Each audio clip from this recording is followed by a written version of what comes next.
So hello everyone, welcome to THU insider. So in this video हम बात कर रहे हैं जिन बच्चों को फर्स्ट राउंड के अंदर डिप्लोमा वाले बच्चे जिनको सीट्स मिल चुकी हैं एक्सेप्ट फार्मेसी, उन बच्चों के लिए पूरा काउंसलिंग प्रोसेस क्या रहने वाला है, उनको अपनी फीस पेमेंट का ऑप्शन कब देखने को मिल रहा है, उनको फीस पेमेंट कैसे करनी है एंड उनको अपनी सीट्स को अपग्रेड या फिर एक्सेप्ट करने के बाद आपको उसको नेक्स्ट प्रोसेस क्या फॉलो करना है एंड आपको कब विजिट करना है अपने डॉक्यूमेंट्स को वेरीफाई करने के लिए कैंपस में।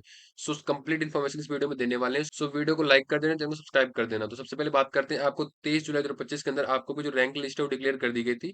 तो जिन बच्चों को फर्स्ट राउंड के अंदर सीट्स मिल रही थी उनको मिल चुकी है, वो अपने पोर्टल पे लॉगिन करके अपनी सीट्स को देख सकते हैं एंड उनको अपनी सीट्स जो है मिल चुकी हैं।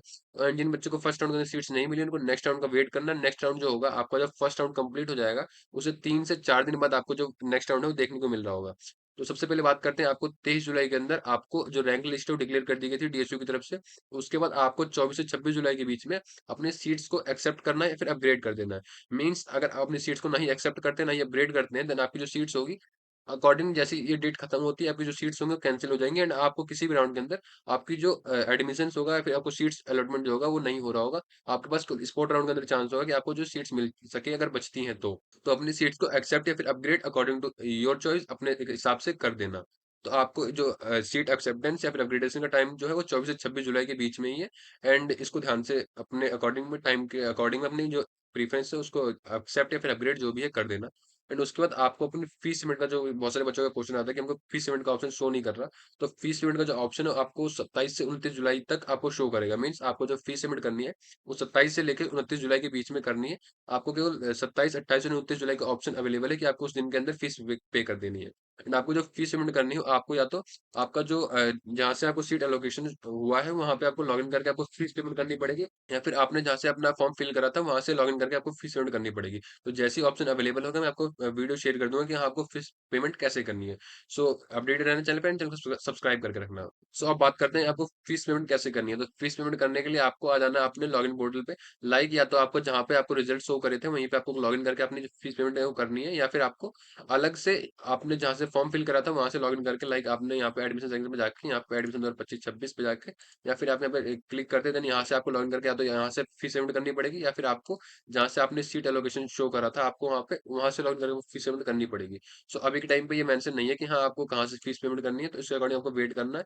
जैसे ही आपका पोर्टल ओपन होता है 27 से 29 जुलाई के बीच में, जैसे ही आप ऑप्शन अवेलेबल होगा मैं आपको वीडियो शेयर कर दूंगा कि आपको पेमेंट कैसे करनी है। तो इस बात को ध्यान रखना, आपको डॉक्यूमेंट्स वेरीफाई करने से पहले आपको अपनी फीस सबमिट करना जरूरी है, उसके बाद ही आपके डॉक्यूमेंट्स वेरीफाई होंगे। एंड अब बात करते हैं कि आपको डॉक्यूमेंट वेरिफिकेशन के लिए कब जाना है एंड आपको किस कैंपस में जाना है। तो आपको डॉक्यूमेंट वेरिफिकेशन के लिए आपको फीस पेमेंट करने के बाद 30, 31 जुलाई या फिर 1 अगस्त 2025 को विजिट करना है, या तो एलोटेड कैंपस में एंड या फिर अलग से कोई स्पेसिफाइड कैंपस मेंशन करा जाता है डीएसयू में तो वहां पे विजिट करना है। तो अभी के टाइम पे कोई भी स्पेसिफाइड कैंपस मेंशन नहीं है कि आपको किस कैंपस में विजिट करना है। तो अगर कोई कैंपस मेंशन नहीं हो तो देन आपको जो कैंपस अलॉट हुआ है उसी अलॉटेड कैंपस के अंदर जाके अपने डॉक्यूमेंट्स को वेरीफाई करना है। एंड देन अपने डॉक्यूमेंट्स को वेरीफाई करने के बाद आपका जो सीट्स होंगी वो कंफर्म हो जाएंगे एंड आपको डीएसयू के अंदर एडमिशन कंफर्म हो जाएगा। एंड देन आपको अपनी जो कॉलेज स्टार्ट होने का वेट करना है। देन जैसे कॉलेज स्टार्ट होगा देन आपकी जो कॉलेज स्टार्ट हो जाएगा एंड आपको अपनी पढ़ाई स्टार्ट कर देनी है।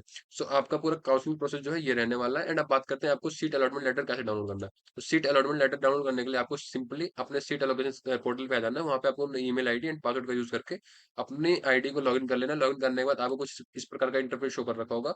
तो जिन बच्चों को सीट्स फ्रीज करती है उनके लिए डाउनलोड पीडीएफ का ऑप्शन अवेलेबल है। आप यहाँ से अपने डाउनलोड पीडीएफ पे क्लिक करके अपनी जो अलॉटमेंट लेटर है वहां से डाउनलोड कर सकते हैं। लाइक आपको इस प्रकार कुछ अलॉटमेंट लेटर शो कर रखा होगा, आपको यहाँ से ऐसे ही इसे डाउनलोड कर लेना है। डाउनलोड करने के बाद आपको इसे at the time of verification लेके जाना पड़ेगा। यहाँ पे आपकी सारी डिटेल्स मेंशन है। तो इस प्रकार कुछ आपका अलॉटमेंट लेटर होगा, इसको अपने साथ लेके आपको at the time of verification जाना है। सो आई होप आप सबके डाउट्स क्लियर हो गए होंगे। आपका पूरा प्रोसेस ये रहने वाला, आप इसमें आप स्क्रीनशॉट में ले सकते हैं कि हाँ आपका पूरा प्रोसेस ये रहेगा आपके डीएसयू में काउंसलिंग का। सो इस वीडियो में कंप्लीट इन्फॉर्मेशन यही थी। सो वीडियो को लाइक कर देना, चैनल को सब्सक्राइब कर देना। मिलते हैं नेक्स्ट वीडियो में, तब तक के लिए टेक केयर।